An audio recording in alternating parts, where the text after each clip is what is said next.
ఓం శ్రీ గణేశాయ నమః. మా ఆతిథ్యానికి స్వాగతం. మనం మా ఆతిథ్యంలో చక్ర పొంగలి తయారీని చూద్దాం.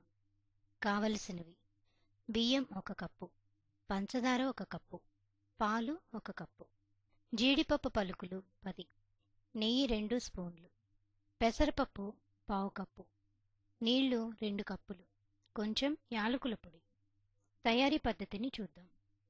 ముందుగా స్టవ్ వెలిగించి గిన్నె పెట్టి కడిగిన బియ్యం పెసరపప్పు కలిపి నీళ్లు పోసి పొయ్యి మీద పెట్టాలి. తర్వాత కొద్దిగా ఉడుకుతుండగా పాలు పోయాలి.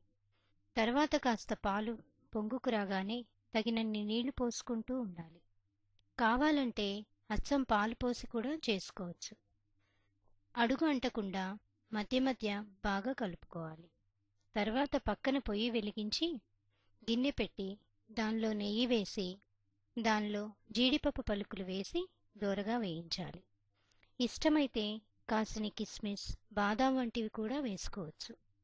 అవసరమైతే మధ్య మధ్య మళ్ళీ నీళ్లు పోస్తూ పొంగలి ఉడికిందేమో చూస్తూ ఉండాలి.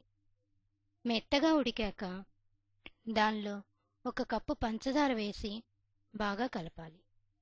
బాగా దగ్గరికి పడ్డాక దానిలో నేతిలో వేయించిన జీడిపప్పు పలుకులు, దంచిన యాలకుల పొడి వేసి బాగా కలపాలి. తర్వాత గిన్నెలోకి తీసి చక్కగా జీడిపప్పు పలుకులు అమర్చుకోవాలి. దాన్ని వేడిగా కానీ చల్లగా కానీ వడ్డించుకోవచ్చు. ధన్యవాదాలు.